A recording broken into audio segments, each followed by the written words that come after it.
Who is the most underrated actor of all time? It's Dolph Lundgren. Correct. Why? Well, because of his spiky hair, and his ice-cold demeanor, and his big muscles. Absolutely. I must break you.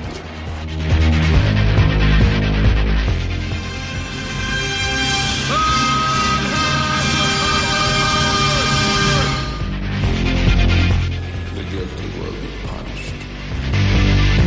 My name is Sergeant Andrew Scott. Come on, guys, don't do this. If I don't get breakfast, I get real grumpy. I don't think you like me grumpy. And you go in pieces, asshole. Let's kick some ass.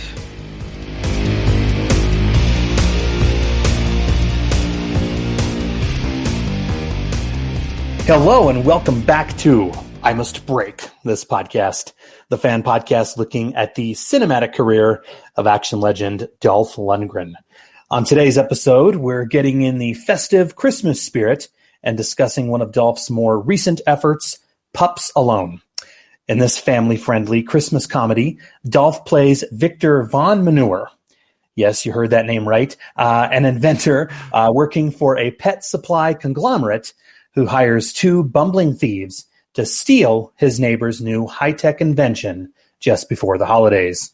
Yet Victor and the thieves get much more than they bargained for when they discover that the neighborhood dogs have banded together to protect their homes. Well, here we are. What do you think? It has potential. Yeah. What do you think, Charlie? This is gonna be one rough Christmas. Better step in line, mutt. Pups that don't last very long around here. You must be Robert. I'm Holly. Looks like our neighbors are getting cozy. Too cozy. Do you think she's married? You should ask her out. I'm Victor, the engineer pet tech assigned to a big secret project. How about you and I give the old man a hand? Let's get this aside.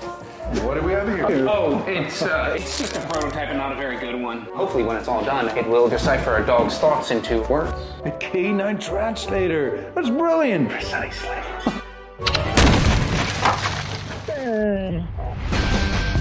Don't get too settled. We have vacation to think about. Vacation? Big Bear Ski Lodge, yearly company shindig. Everyone's going. Why are you dressed like Santa Claus, huh? Can't afford to look stupid. Need all of his research to check everywhere. Toilets? Everywhere! Let's get the prototype first, and then we hit the rest of these godforsaken houses. Oh no. Heavy. Bad guys are coming tonight. I have a plan that can help everyone, but we need to work together and put our differences aside.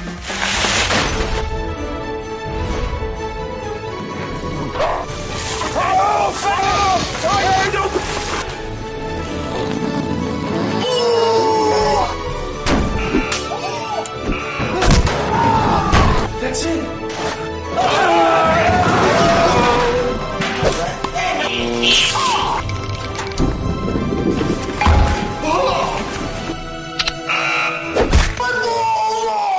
Hey! Oh, my werewolves!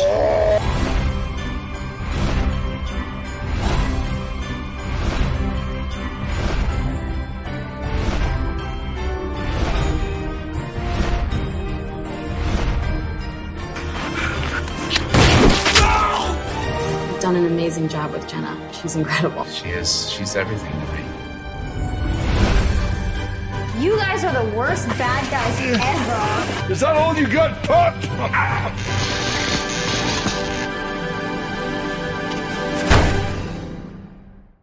I'm your host, Sean, and joining me to chat this one today is Katie Geilenkirchen, one of the hosts of the One More Round podcast. Katie, it's a pleasure. Thank you so much for coming on. Well, thank you for having me. I know. Like a Dolph movie. Well, especially this one. I think if I remember right how it came around, you came to me and you said, "Hey, have you heard of this movie Pups Alone? Because I really want to chat about it." And I said, "Oh, okay, fine. I guess that's basically how it went down, right?" Absolutely. One of my favorite movie genres is cheesy kids movies. That's if nobody can spot the sarcasm there. I am actually childless, so I'm not a fan of the kid movie, generally speaking. But Dolph, Christmas, dogs. I mean, what could go wrong? Well, there you go. Yeah. Well, and actually, before we start talking about the film, I wanted to know a little bit about your show because, okay, so you're on the One More Round podcast. I think it's safe to say you're a pretty big Sylvester Stallone fan, especially Rocky and Rambo. Is that right? Yes. I think you guessed correctly by the name of my dogs. Is one of the big giveaways there. I have 2 dogs, and they are named Rambo and Balboa. So if that gives you any inclination of how big of a Stallone fan I am. Well, and I mean, and that was actually one of the reasons, Katie, when we got in contact. I know we kind of kicked around a number of Dolph films because I'm in that recent period or so within the past 10 years. And, there's quite a few films that we have to cover. Some are better than others, I will admit. But we kicked around some ideas of films. And I know that you had mentioned that you were a really big dog person. So I kind of thought, wait a minute here. Okay, Dolph did this movie, Pups Alone. It's a Christmas movie. We're approaching the holidays. I wonder if Katie might be willing to discuss this one. And you graciously jumped on board with it. Is it safe to say, was it the fact that it was, okay, not only Ivan Drago, but in a movie with a bunch of cute mutts? Was that kind of why you agreed to this? Yeah, I mean, I would watch Dolph Lundgren movies, even if there wasn't dogs, but that was definitely a help. And you're right, because we're approaching Christmas time. And then I had looked it up, and I also thought, I mean, there's a pretty stellar cast actually in this movie, including Danny. I'm a big fan of Danny Trejo, and he voices the bulldog. So I thought, I mean, it has to be pretty decent at least. So yeah, I was on board. Well, and actually, okay, so you mentioned Stallone, obviously, but I'm curious, what about Dolph Lundgren? I always like to ask all the guests, okay, we all know where he ranks for me in my pantheon of action heroes, but where does he rank for you? I'm curious, what films of his have you seen? And, how does he compare to Mr. Stallone and Van Damme and all those guys for you? That's an interesting question, and my answer might be a little surprising considering that I'm on a show that is a part of the Last of the Action Heroes podcast network. I'm actually not a huge action movie person, but I very much like some of the men that are in them. I'm a woman, and I first fell in love with Dolph, obviously, in Rocky IV. I just remember being a child watching that, like on a VHS recorded from TV version probably, and thinking, I don't think I'm supposed to like this Russian guy, but I do. I mean, me as like a 5-year-old watching this. And so then I've always kind of liked him, and I knew that he was in, I don't know what you would call it, B-level celebrity. I'm not really sure, but he's not like great action movies is pretty apt, yeah. So I would say Arnold and Sly, maybe a few others are kind of at that top level, and then there's like the Jean-Claudes, and then Dolph is just maybe like a touch below that. So I'm a fan of Jean-Claude. I'm a fan of Dolph. I'm a fan of Stallone. I think that they're interesting to look at. And back in the day, it was an art form. They used their bodies as art forms, before there was CGI to, paint on muscles, so to speak. So I'm impressed by it, the level of commitment and dedication, with those action stars. And then the more I got to know, particularly Dolph and Stallone, they're very intelligent people, which is surprising to those who it's probably surprising to a lot of people that don't know a lot about them. So I have more respect for them, just knowing that there's something behind the muscles. There's a ton that I love about, Sylvester Stallone. I could go on and on and on, but, with Dolph Lundgren, then really seeing him in Creed 2, I was just blown away. I thought that movie should have been called The Dragos. Yeah, so it's just further cemented him in my memory. How about you? How did you become a Dolph fan of all of the selections that you could have? Yeah, well, I mean, I've talked about this on the show a couple of times. Actually, not that often, but I mean, you brought up a couple of interesting points that I want to get to before we really dive into the film. But you're exactly right. I've said this on the show before, but back in the day, I realize I sound like a boomer saying that. I know, me too. I'm not, I promise.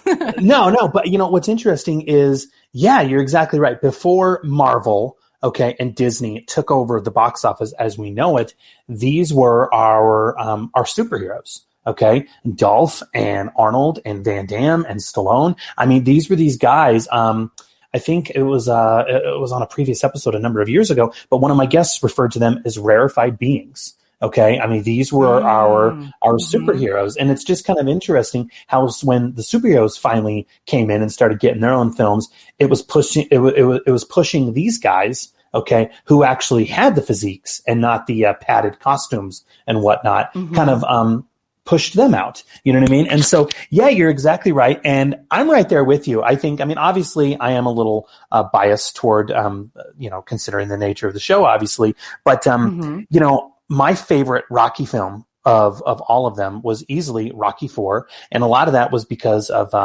Dolph's portrayal as Drago. Okay. And yeah, I don't know about you, but I know there's been talk. There's been some rumors. I am really, really hoping for a Drago spin-off movie. Or I've also heard rumors.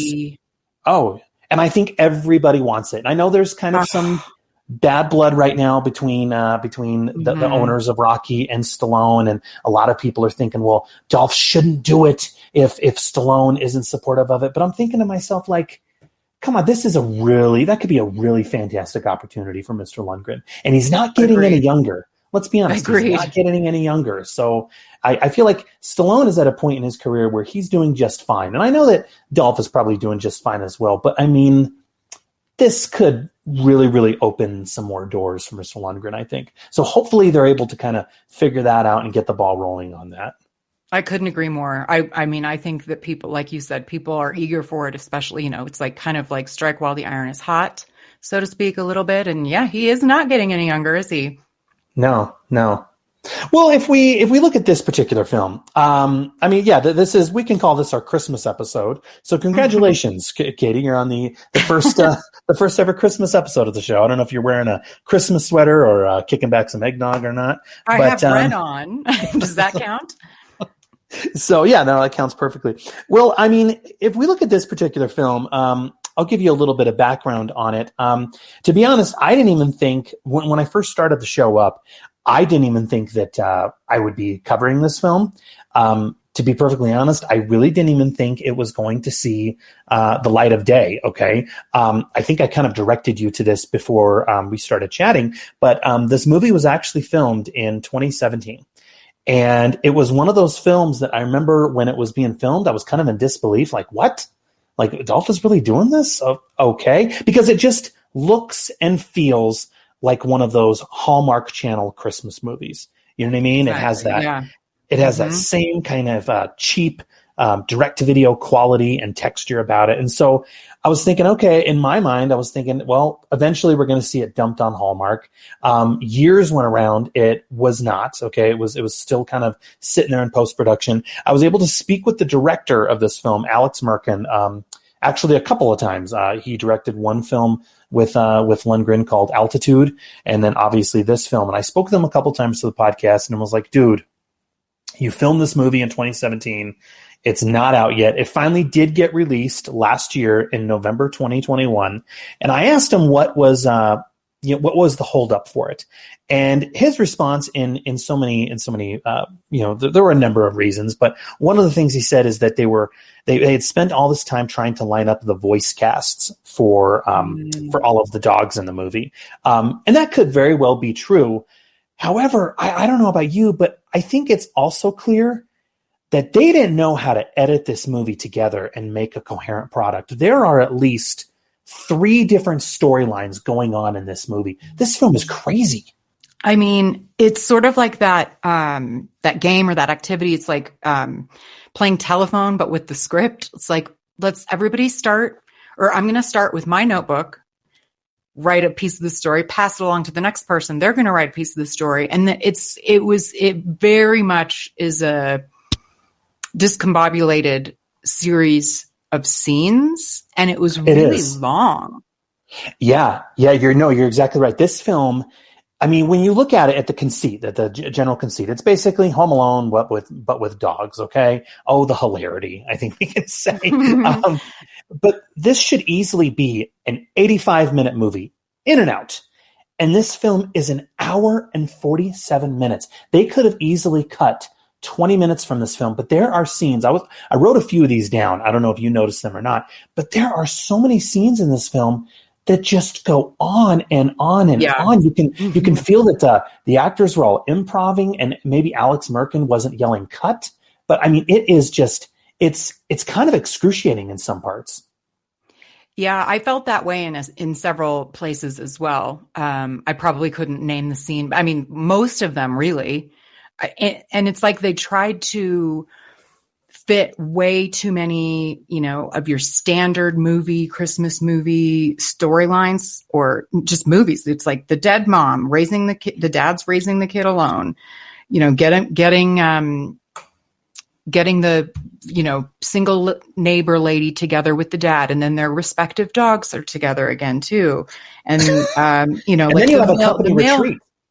Oh yeah. I forgot about that. Yeah. So, and then there's the mailman trope with dogs, the estranged grandpa. What did that have to do with literally anything? And then reuniting a lost dog and its owner, and the happy ever after Christmas. It was just like, wow, that's a lot of themes.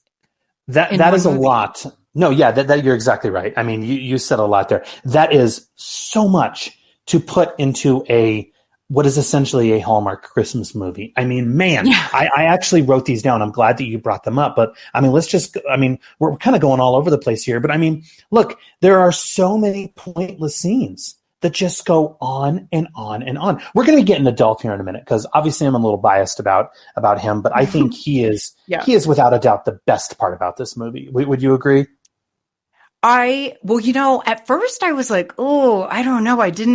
Yes, I would say Danny Trejo also, just because I'm a little biased. I do love Danny Trejo, and his voice is Vinny, but again, that's a typical trope of, the dogs being very stereotypical, like the voices that matches the breed.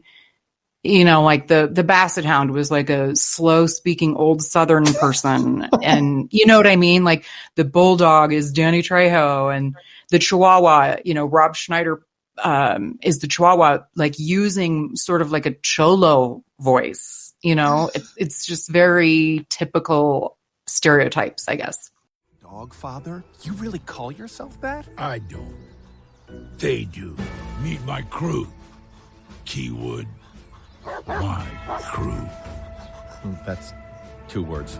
Jose, Bernard, Dozer, Tiny, and right there, my number 1 Dane, Gidget. Keep your paws off her. Hola, perro. Is you a city mat? Not anymore, apparently. These are our crew, amigo. The dog fellas. Yeah. Oh, lo siento. Sorry, Gage. I apologize. I meant not the dog fellas, dog people. Dog friends. Jose. You like Christmas time, City Mat? Of course you do. Tell me you do. Enough. No more Christmas talk. Yeah. Oh, sorry. I won't make a mistake again. Thank you for correcting me. I apologize with all my heart. Hey, everyone home, now. Adios, amigo. But we will meet again. Anytime food gets thrown out of a restaurant on a Tuesday, I'll be there. Okay, sure. Anytime a half-eaten hamburger gets thrown out the station wagon window, I'll meet you there. Hopefully after I've finished the hamburger, and you have to lick the wrapper. Okay. Enough! Adios, amigo. By the way, the dog father goes where the dog father goes. Su casa es mi casa. Capiche? See you around. Apologies. What Vinny P says usually goes. He's okay sometimes, but not really. Yeah, he seems a little... I smell chili. Southern bean chili. Sheesh, this is gonna be one rough Christmas.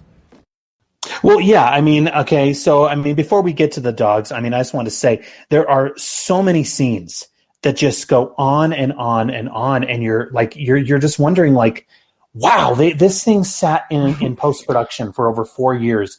and they decided to keep this in. So, I mean, you just said it. The main character of the film, Robert, who we'll be getting to here in a minute, he is the estranged grandfather of the family. And we see Charlie the dog trying to write him letters, but they never get sent. Why this estranged grandfather element is in the film, I guess, like you said, it's a trope of other holiday movies, so they decided to put that in as well. There's another scene where the two bumbling thieves are robbing an old blind woman. That scene goes on forever. And then, you said the mailmen. Like, I understand, like, okay, I get what they're doing here. Okay. Mailmen are afraid of dogs. I get it. But there are so many scenes of the rookie mailman who's trying to avoid the dogs. And I guess the writers of this think that we are supposed to laugh that he is wrapping himself up in bubble wrap, trying to deliver a package. It gets to a point where it's kind of like, what are we doing here? Yeah, you know what I mean? Yeah, I know. Well, so I was going to ask you how old your kids are and what they thought of it, because I did think, I was like, well, maybe this is like a cute thing for kids and like elderly people. Like, that's sort of a type of comedy and movie that they would think is hilarious. I don't know. But what did your kids think? Well, that was actually going to be my recommendation at the end. My kids got bored. Really? How old are they? How old are your kids? 8 and 6. Okay. 8 and 6. Actually going to be 9 here as of this recording. Going to be 9 and 7 here in a month, and they got bored with it. And I think what it comes down to be perfectly honest, is, I mean, look, this film is working with a low budget, so we can't knock it entirely. But it just gets really, really old. Pretty much watching dogs stare at each other while silly voices are in the background narrating. Now, obviously, this film did not have the budget, nor did it really want to employ some CGI to kind of make their mouths move. I get it. But after a while, there's only so much you can do with that where you lose interest. Now, the animals in this movie were trained wonderfully. Whatever dog wranglers were on set, working with these animals, I can only imagine the trials of that. And I remember when I spoke to Alex Merkin, he admitted, he was once told, what was it he told me when I spoke to him? Working with kids and dogs are some of the most difficult things to do. And here it is in this film, he's working with them both. Having said that, though, it's just, I mean, did you feel that way at all? I mean, like I said, my kids they tuned out after 25 minutes. Because like I said, there's only so much you can do with dogs just kind of moving their head around, up and down, looking at each other, with a silly voice in the background, Yeah, I mean, I was purposefully watching it because I knew I was going to be discussing it. So I'm sorry. Sorry. No, that's please. It wasn't that bad. I will say, my expectations were so low that I was like, oh, it wasn't that bad. I mean, they could have cut. Now, I will say a lot of times when I hear podcasts and they complain about the movie being long or something like that, I want to say on the record, I do not have a problem with movies that are long. And I guess long is relative, but 2+ hours or even, that's fine if the story warrants it and if it keeps your attention. But this, like you did say, I mean, it's almost like it sat there for so long and then they're like, we just have to release it and screw editing it at all. I mean, they just kind of, they could have cut so much and it would have been, I think it maybe would have played a little bit better. And I'm also very curious, you had mentioned the low budget. I don't know how low or what that entails, because there are a lot of famous people in this movie. Mm-hmm. So, and it's like, to do a movie like that, in my mind, it's like, well, they all needed a paycheck. But it sounds like they couldn't have even been paid very much if the budget was really low. How does that work? Yeah. And this, surprisingly, I was actually gonna play a couple of the clips throughout our conversation, but this actually last year got, surprisingly, a theatrical premiere. Now, it did premiere on video on demand and on DVD, but it did get a premiere where many of the cast did show up, on a small little red carpet event. And so it's just kind of like wild, like, wow, Saban Entertainment, that's one of the distributors who ended up picking this up. They apparently saw value in this and enough to warrant a small red carpet premiere, which I find fascinating to an extent. Yeah, I'm actually really shocked to hear that. And that a bunch of the stars cast whatnot showed up. But yeah, I mean, yeah, I don't want to like go out of order, but so some of the cast include, so the main character, Tyler, is like an unknown, but then we have, I mean, Eric Roberts is one of the humans in addition to Dolph Lundgren, Malcolm McDowell, Keith David. It was like, that made me smile, showing up as the bartender. And then the voice actors, you know, Jerry O'Connell plays the main dog, Charlie. Jennifer Love Hewitt, who's, you know, basically, she's like Hallmark royalty, I believe. I don't actually enjoy Hallmark movies, but that seems like her cup of tea. Danny Trejo, Rob Schneider. And then did you recognize the two bumbling idiots were almost like identical? It was like they tried to recreate Joe Pesci and Daniel Stern's characters from Home Alone. Oh yeah. Like they were, didn't you think that they were mimicking them? So like almost like word for word, not word for word, but Nicholas Turturro, who played Benny, it's like he was purposefully trying to be Joe Pesci.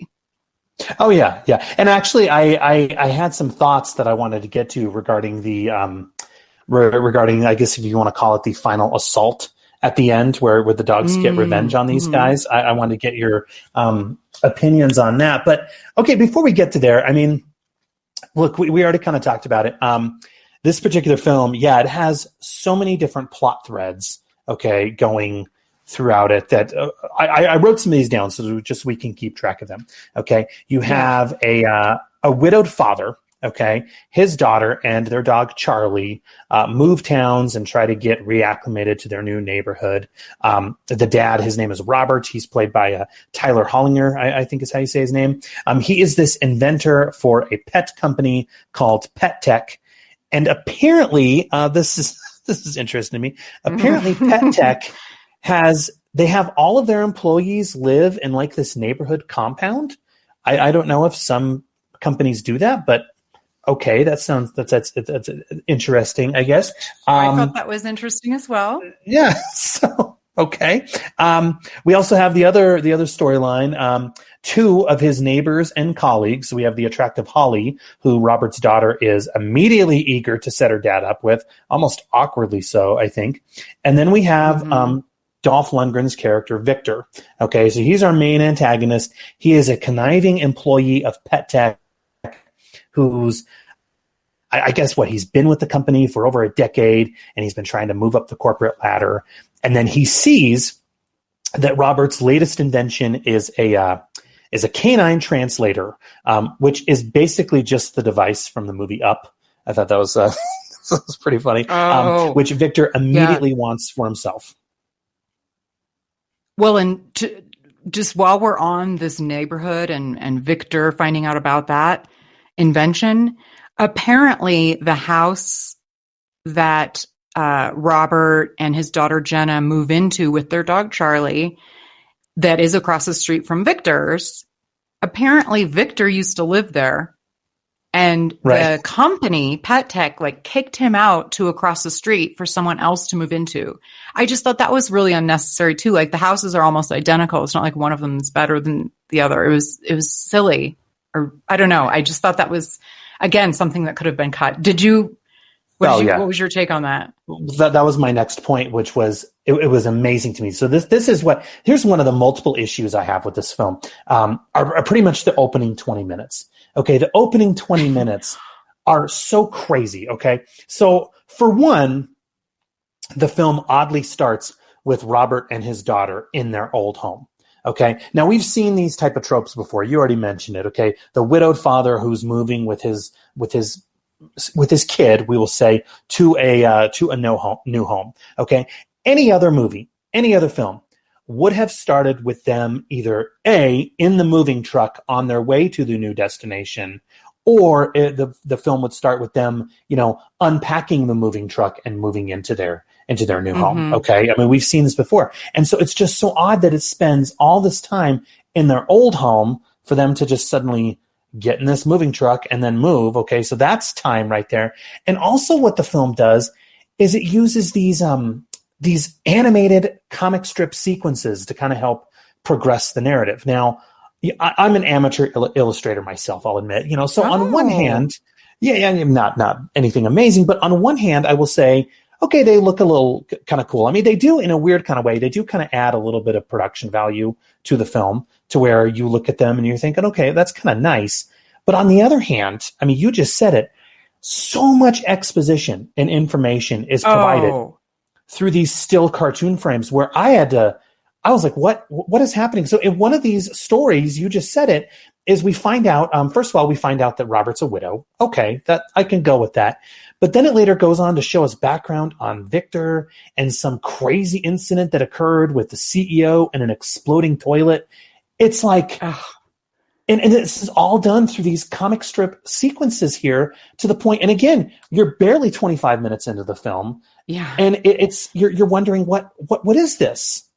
Yeah, I noticed the exact same thing. It was and they even showed via this narrator and these book illustrations, were shown and told about how there were these two inventors. It's like Robert and his wife. They even show the wife and then she gets sick and die. I mean, it's like, why do we have to go into all of these? It was just way too much. Cause at first I was like, oh, this is cute. This will be decent. I mean, it was kind of a nice way of, transitioning, but there was too much. It was like if you have to explain the whole movie via this, then there's something wrong, I think. Yeah. Let's talk real quick. I mean, about Dolph's character, Victor. Okay. Now I'm not even really going to go into his name. I think Victor Von Manure. Okay. Whatever. But okay. So yeah, he's the main antagonist. He's the one who, is extremely jealous of Robert and his inventions. He's the one who hires the two bumbling thieves to break into the home and steal these inventions and everything. I will say right now, in my opinion, I think that Dolph is easily the best thing about this movie. I have never, I know I've been doing the podcast for a while. I've seen all of his movies, many of them multiple times. I have never seen Dolph act at this level. I mean, yeah, you can say Universal Soldier when he was Andrew Scott, he was insane. But here, it's okay. First of all, you can tell he's having fun, but it's almost like he's channeling his inner Nicolas Cage. He is out of control in this movie. Yeah, it's cartoonish. I agree that I was so glad to see that he didn't just phone it in. No. I will say, there were a few things that they pointed when we first meet his character. It's, they really tried to play up that he is this like big hulking man and is so strong with the moving boxes and shaking hands.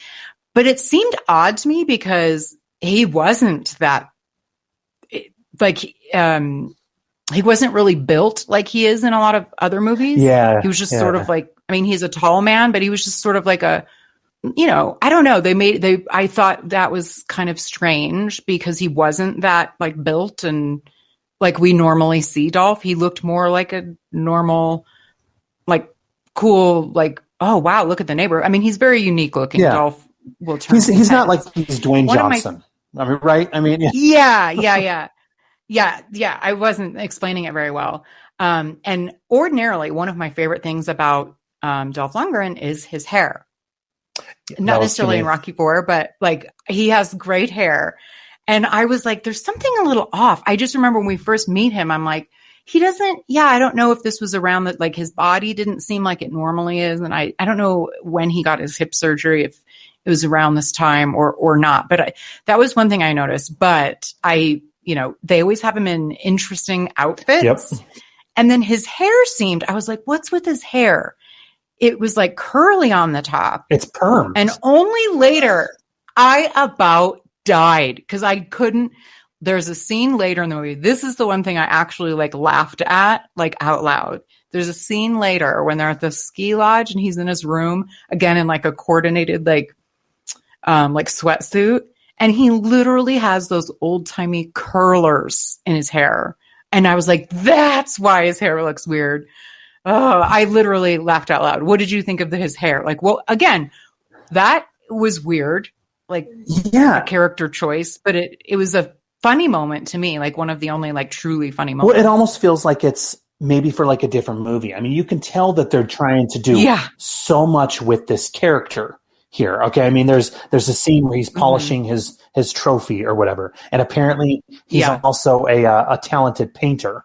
Okay. You know what I mean? So there's these little touches like that. He's wearing a sweater that has deer pooping on it for whatever reason. I don't know if you picked up on that little touch. I mean, so I didn't. I just thought it was like a Christmas sweater. But everything in this movie is crammed in. Yeah, like literally every aspect about this movie seems like they crammed too much in.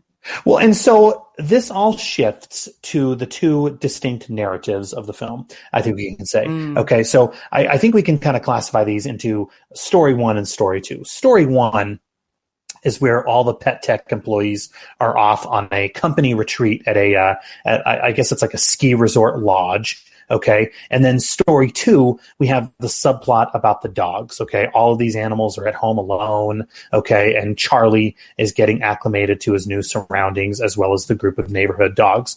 Now, I wanted to look at story one real quick here. Okay. The film is called Pups Alone. So we'll get to the animals here in a minute, but I wanted to ask you about story thread number one. Now you're in the corporate world. Okay. I'm wondering, how often do these type of retreats happen, especially at like a ski resort lodge? And I guess my follow-up question is, Robert brings his kid with him. So is that doable as well? So that's a good point. Now, there are these types of retreats do exist. The whole company, especially companies where there's employees from kind of all over, not necessarily which is a departure from this movie where they are all neighbors anyway. They see each other all day at home, at work, and now they're going to go on this retreat together. So what would never happen, so there are retreats that would be at a ski resort or, a beach resort or something like that, where everybody gets together once a year to either celebrate successes or whatnot. It would never be for Christmas, on Christmas. And it would not be it would maybe be bring your spouse, but it would not, it wouldn't be like bring your whole family. So especially the scene where they're all, especially the scene. No, that's it. All eating dinner. I was going to get to that in a minute, but they're all eating dinner and the little girl is sitting there with them. And that's my thing that I struggled with. And I know, look, this is a dopey movie. Okay. That went, so, I shouldn't be looking at this much, but I don't know about you, but it was such a crazy juxtaposition that you have these two settings. You have everybody off at the ski lodge, and then it would intermittently go back home where all these animals are at home alone and their adventures with one another. These two settings, I guess, if you will, did not make sense to me really at all. They didn't gel with one another like I think they should. Yeah, I don't know how. There has to be some reason to get the, adult humans or the humans out of the neighborhood, and then all the dogs can have their home alone moment, so to speak. But even the home alone moments, it's basically just Charlie. Like the other dogs are just kind of around from time to time. And I kept wondering, like, are they going to come help? And when is the bulldog? Because one of the things that we learn early on is that the bulldog is a bully, and there's an opportunity for him to kind of reingratiate himself, to the dogs in the neighborhood, et cetera. And he sort of, we do get that towards the end, but all of the pranks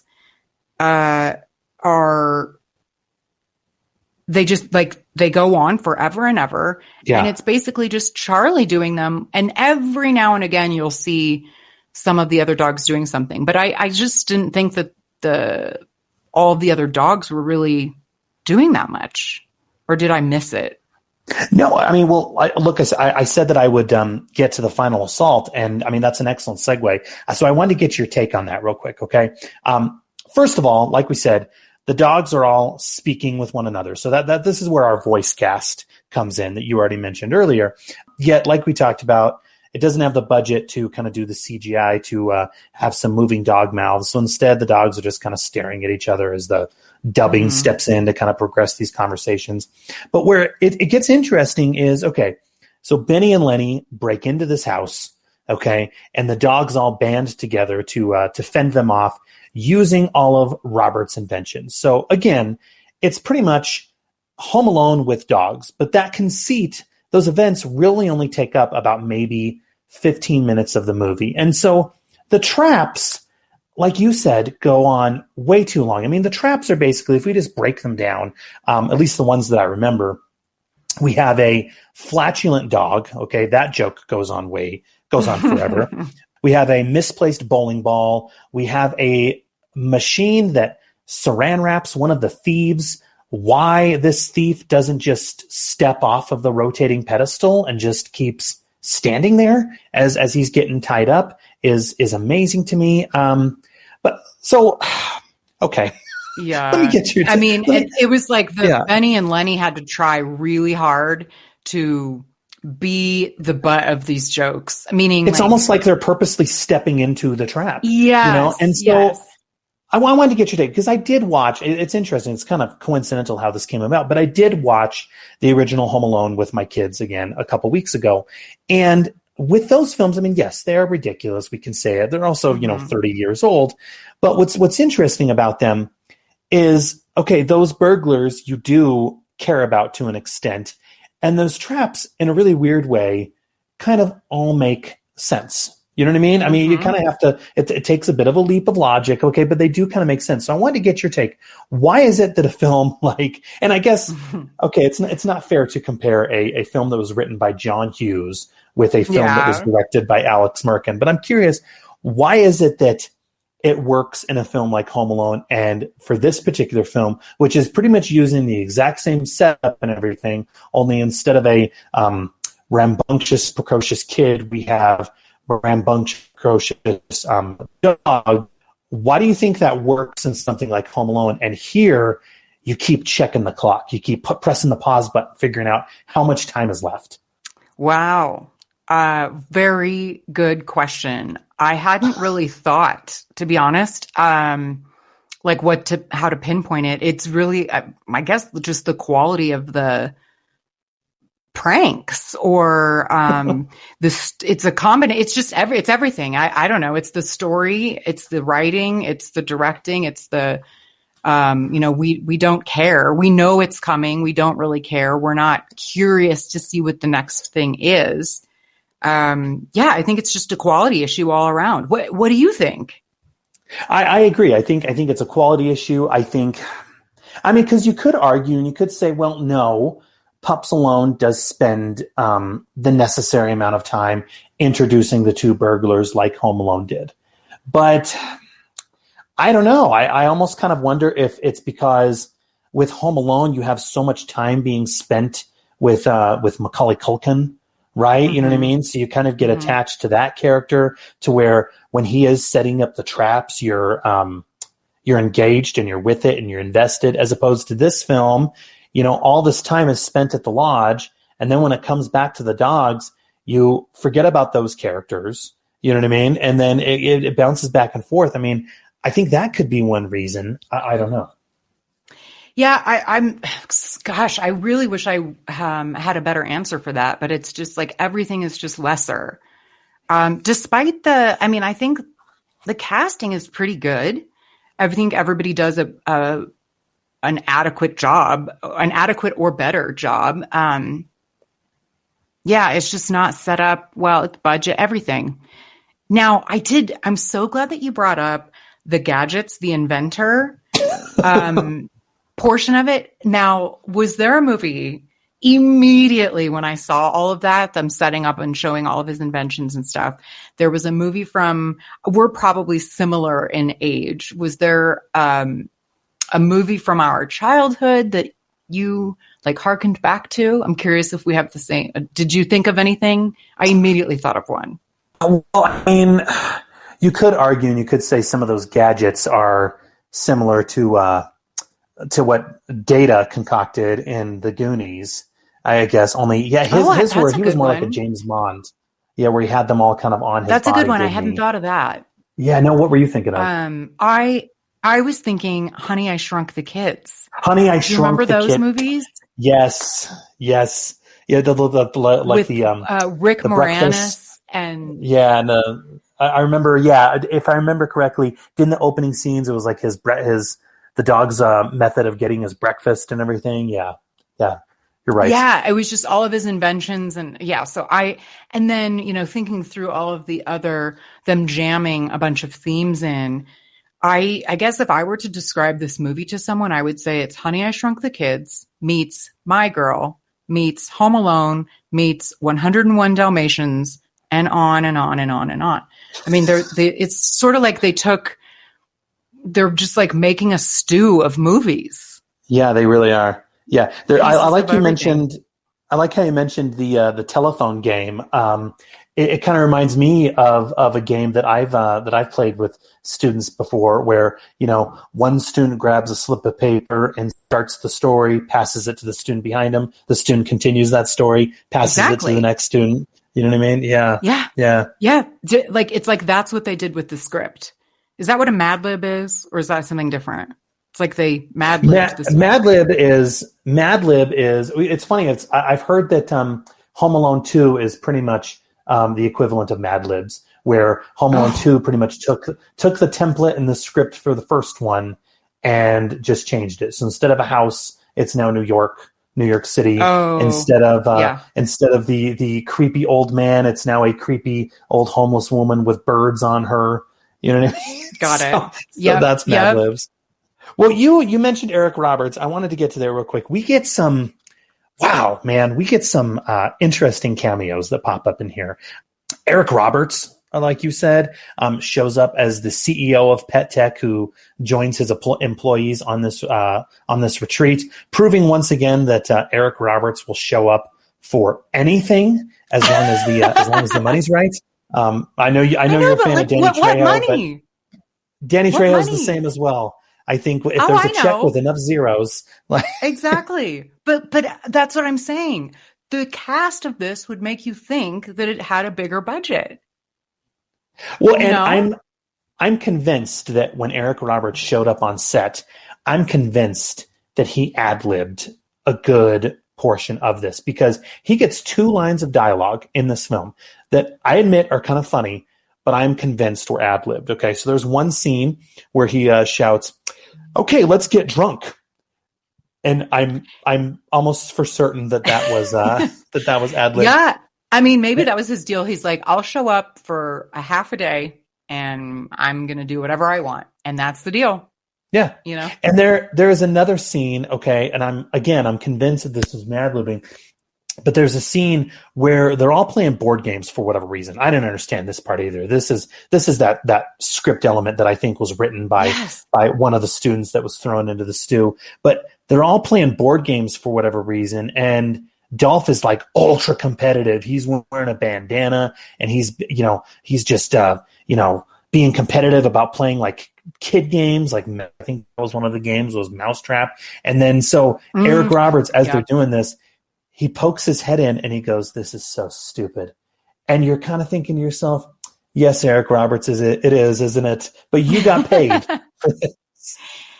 Yeah, it was just, I mean, the fact that there were so many, I mean, we didn't need the CEO at all. We didn't need the Keith David character, the bartender. Whose name that was is, another scene. Yeah, well, the sorry wise to interrupt bartender. you, but yeah. His name is the Wise Bartender. They didn't even give him a name. You did a great job. What can you tell us about making this film?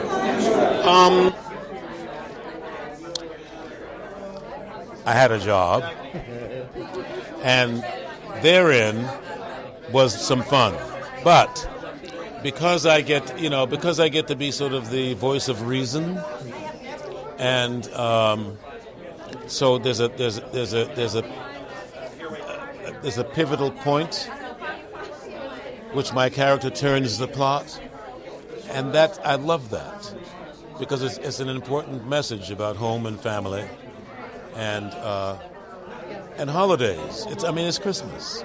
So are you saying in real life you're not always the voice of reason, or? In real life? Are you kidding? I try, but I'm really not always the voice of reason. Yeah. But, I mean, that scene was completely unnecessary as well. No. I mean, why did they... Because they had to pay all these people. It seems like... I'm just baffled by... I mean, in Malcolm McDowell, while I'm not super familiar with him, a British... He's like been in some like really legit movies, too. I mean, so... I don't know. I'm just baffled by the cast being so large and so familiar to us with a small budget. I don't get it. I need someone to explain that to me. Can you explain this to me? I don't have the answer to that. I'd like to think that I feel like, okay, Dolph, while he is known for being an action guy, I think like many actors, they look at new roles and think to themselves, wow, like I haven't done this before. This could be fun. And I think that's what all actors like to do. They all like to kind of stretch themselves and try something new. So I'd like to think that when this script came across Mr. Lundgren's desk, he looked at it and he thought to himself, well, this is something new. Like this is something that I could have fun with. And he is having fun. I mean, I will say right now, my absolute favorite scene in this movie, and I feel like if anybody who's curious about this movie, I feel like they should just watch this one scene and then you'll get enough. Okay. But it's the dinner scene at the ski lodge. Okay. This particular scene, I don't know how you felt about it, but this was Dolph's moment here. I mean, he is dominating this scene. Okay. It's basically, they're all sitting down at the table at the ski lodge, okay, and the CEO Bill comes in. This is Eric Roberts here, and Dolph is sucking up to him. He painted a painting of him, and he purposely, makes everybody move down so that he can sit next to Bill. And I mean, this scene is, I would almost go as far as saying it's magic, because I've never seen Dolph act this goofy before. But in this particular moment here, he is belittling everyone else at the table. Okay, while he's sucking up to Eric Roberts. And he gets a moment, actually my laugh out loud moment of the movie was he trips, I don't know if you remember this or not, but he trips one of the employees, and then in a awesome delivery, he just states to the guy, he goes, "Come on, man, get up, you're goddamn embarrassing." And just the way just the way Dolph delivered that line, that right there was a moment where I was kind of like, okay, it doesn't get a pass, but I do like this 5 minutes here. Yeah, I mean, there are good things. Like I said, it wasn't nearly as I was expecting it to be way worse. And I will say, from Dolph's perspective, like you said, if this comes across his desk, then the premise seems interesting. The name alone, Pups Alone, it's like a dog's version of Home Alone, and it's a kid's a comedy. And at that time, there were a lot of these action stars at that time were kind of dipping their toe in, like doing kid movies. Like The Rock was doing a bunch of, Disney-esque comedy movies with kids. And there are probably plenty of others. And like Kindergarten Cop is probably one of my favorite Arnold movies. And so he's like, well, I don't have, I can see this being a big draw for him. But I think there was a lot of potential with it, and it just went awry in several places. And I don't know much about movie making. I don't know how this came. The wheels came off of this bus somehow. That's an excellent metaphor there. Yeah, I mean the wheels came off the bus and they never got put back on correctly, did they? Well, I just wanted to look real quick, talk about the final moments of the film with you. First of all, so the final scenes of this film, in the final act, this is after the thieves, get humiliated by all of the animals. Dolph, so the Victor character and everybody meets back up at Robert's home, and Dolph has a gun pointed at a dog's head way longer than needed to be comfortable for a family film. Oh, I thought that was kind of weird. Well, that's the moment that I kept thinking in my head, like, this is the moment the bulldog should come in and save the day, but he doesn't. And then yes, a minute later, the people come home and I'm like, okay. Yeah. Well, so the moment for me, okay, I don't know about you, but the moment for me where, I think the film went out the window about, an hour leading up to this moment here that we're talking about. So Dolph eventually, his Victor character does get arrested for everything that he's done, because we haven't talked about it, but he's extremely creepy and almost kind of lecherous with some of the female employees on this retreat. But he does get arrested, but not before he runs after Charlie. So Charlie, okay, the dog voiced by Jerry O'Connell, he happens to have the translator prototype, and so in what I'm assuming was supposed to be a scene of hilarity, okay, the dog runs through one of the inventions, which is I guess it's a washing machine for dogs. It's a self, basically a machine where I guess a dog is supposed to go through it and it's going to clean and wash that dog. Here is where the budget restraints are pretty evident here, because it's basically just one of those kiddie jungle gym tubes. You know what I mean? My kids used to have one. It's one of those kind that you can collapse and then, right? And so you watch it and, okay, Dolph is crawling through this thing. I don't know about you, but I was watching it. I'm thinking to myself, Dolph could have easily just walked around it. Okay, no problem. And met Charlie on the other end. Yet I guess they're assuming for comedic purposes, he forces him through this thing as well. And you can tell that Dolph is uncomfortable crawling through this thing. I mean, I guess, okay. I feel so stupid right now. I shouldn't even be doing this. But I guess what I'm trying to say is, if it was like an industrial type washing machine, then I can see a regular, rational, thinking human being walking through it. You know what I'm saying? Yeah. I think it was supposed to be, wouldn't it be so humorous if this big man tries to crawl through this tiny pet tunnel? Ha ha ha. And it's not. It's not. You can tell that Dolph is uncomfortable. I mean, he's sprayed, he's blow dried. I mean, and it's so, I mean, the scene goes on way too long. This is all done before he gets electrocuted. I mean, and again, Dolph is trying here, but man, is it, it's kind of a chore to watch, because it doesn't make any sense narratively. And I realize to you and to all the listeners, you're probably thinking, well, Sean, there's not much sense finding purpose and purpose and narration behind a movie called Pups Alone, but I don't think it's too much to be asking for just something simple like that. Yeah, it was overcomplicated. The ending to me was sort of it reminded me of those infomercials that are but wait, there's more. It was so for me, I was expecting the bulldog to come in and save the day when Charlie was cornered. That didn't happen. The people come home. But then the broken prototype ends up working via this magical tunnel thing. So now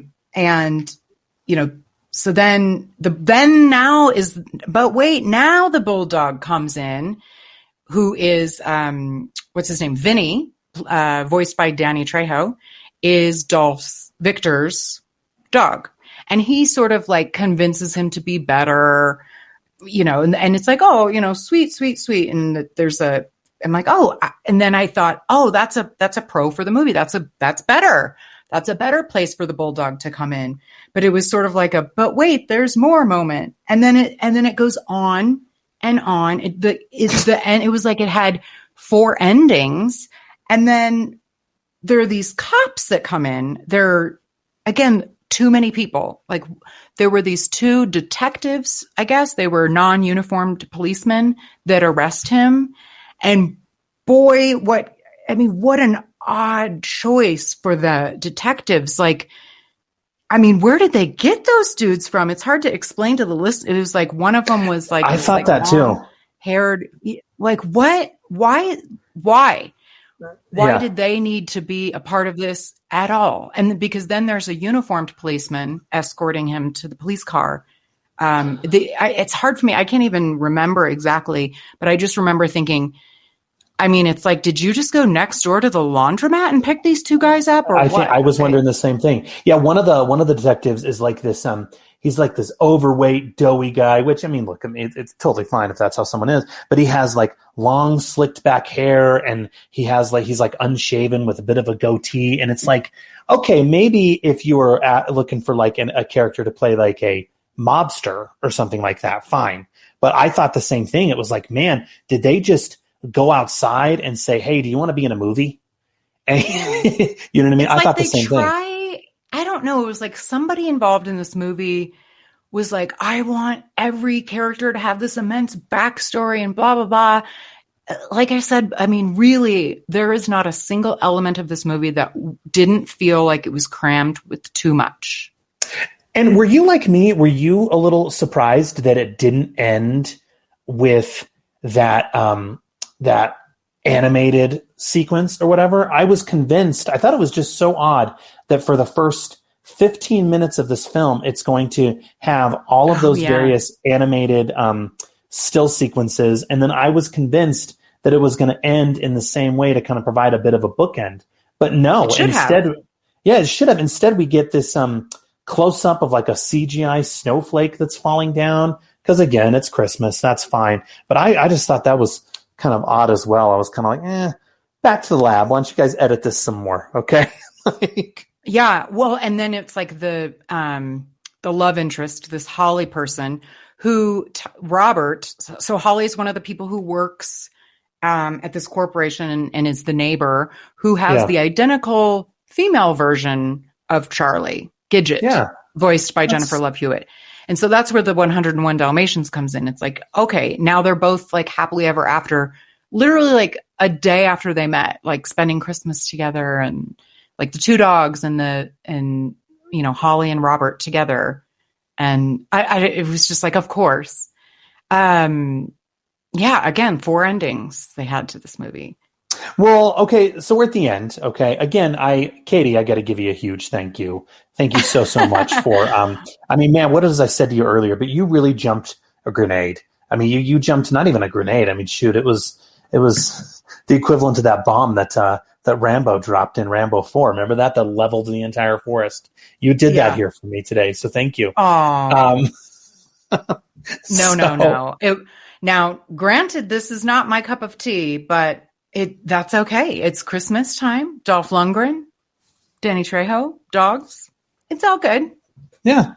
So, okay, here's the recommend. So I'm curious. I like to do 2 recommends. Okay. And I could probably guess where you're going to be on one of those recommends, but I like to do 2 recommends. Okay. One as a Dolph Lundgren vehicle, and then the other as a film in general. So where does this one stand for you? Is this one that is that you'd recommend to others to watch in preparation for the holiday season? No. Well, no. Here's what I would say about it. Okay. I think that like sweet, innocent, elderly, like grandmas and maybe like 3-year-olds would like put it on, and you're busy doing something else. Keep them busy for 2 hours. But otherwise, no. Like, I would have never watched this, but this is not I'm not the audience for this, but I do feel like it's so silly and all over the place. And there's some familiarity that elderly people and toddlers, that's my recommend. Now, what about Lundgren though? I mean, as someone who is a huge fan of the Rocky movies, I mean, did this put him in a new light for you at all? I feel neutral about him because I already have a high opinion. I already have a high opinion of Dolph Lundgren anyway. I'm a big fan. I will say it for me was an experience to see him do something so silly and so outside of what we ordinarily get from him. So that was a delight. But I'm not even sure if you're a big Dolph Lundgren fan, if I would recommend watching the movie. I mean, I don't know. I would say look up some of the clips, watch some of the clips. You know what I mean? I don't know. Do you feel differently? That's exactly what I was going to say in so many words. I honestly think for my recommend, I think if someone can edit this and package all of Dolph's scenes, together, then I think you certainly have a really strange oddity to watch. I mean, I tried looking for it. Unfortunately, the dinner scene is not available on YouTube yet, but I encourage, if anyone's going to watch it, I think the dinner scene is the standout moment, and that's certainly saying something. That's much better than the final assault where Dolph is crawling through the tube. We already talked about that. I think Dolph's contributions and moments in this film are just, we already talked about it. They're so off the wall, they're bizarre, but ultimately fun. I think it's everything else in this movie that is ultimately lacking. I mean, it's way too long with scenes that just drag on. We have characters who are just so dumb that it's pointless even watching. And the dogs don't do nearly enough to make it enjoyable on that front. I mean, even my kids... Yeah, even like I said earlier, my kids were bored and lost interest after a while because I think dogs staring at each other with silly voices is funny for only so long. So I will say, if the idea of seeing Ivan Drago wearing a Christmas sweater with curlers in his hair, and him doing things that is completely subverting your typical expectations of what Dolph can do to a whole other level. I think if that interests you, then I think it is worth watching for his scenes and his scenes alone. Otherwise, I mean, I've never seen nor have I been a big fan of those Hallmark Christmas movies. But as far as I'm concerned, I think this can be tossed aside with all of those other films. However, those films are huge business. Okay, so there is a market for them. I am not within that market. It doesn't sound like you are either. But those are a huge business, and it seems like every year at least 24 are released. So I mean, maybe that's why Saban Films picked this one up and they gave it that small little premiere. Yeah, that's possible. I agree with your assessment. You said it very well and succinctly. I do have to give Dolph credit for allowing himself to be seen in such an unflattering light. I mean, it was for comedy's sake, but I feel like a lot of similar, like I can't picture Jean-Claude Van Damme doing that. You know what I mean? Like allowing himself to, be the butt of jokes and wear curlers in his hair and silly outfits. And, I do have to give him credit for putting his ego aside and, branching out. And it is too bad that the rest of the movie didn't live up to what he was probably hoping it would be. No, you brought up an excellent point. I couldn't imagine Jean-Claude Van Damme doing this. I couldn't imagine Steven Seagal doing this. You know what I mean? Any of those other guys. So yeah, I think that's an excellent way of putting it. Thank you. Yeah. Well, this one's crossed off the list. I, done deal. I watched the Christmas movie this season. Well, before I let you go, I'd like you to give a shout out. Is there anything that you're working on, or any podcasts, any movies that you've seen, anything that you'd like to give a shout out to? Oh, goodness. I'd recently covered Ray Donovan. There was a Thanksgiving episode on the Jacked Up Review podcast. So that was fun. There was a panel of 4 of us that covered that series. So if anyone is a fan of that, check out the Jacked Up Review Show podcast. And there's a Thanksgiving episode on Ray Donovan. Otherwise, my ordinary, delightful voice can be seen and heard with the One More Round podcast. It's a Rocky series podcast, obviously, and we are on season 2 now. So each movie is a season. So we recently finished up with the original Rocky, and we're just a couple episodes in on Rocky 2. So check us out. We're on the Last of the Action Heroes podcast network. And I'm lucky to join Ryan Rebalkin and Kyle Peterson on that show. Well, I really do appreciate it. Thank you so much for joining me for this one. Like I said, I know it wasn't at the top of your list, but I had a really good time chatting it with you. So thank you. And I do hope you have a Merry Christmas and a Happy New Year. And I also hope that you are able to check out some other films, preferably ones with Mr. Lundgren, that are better than this one, because they're out there. Okay, they're out there. But thank you again.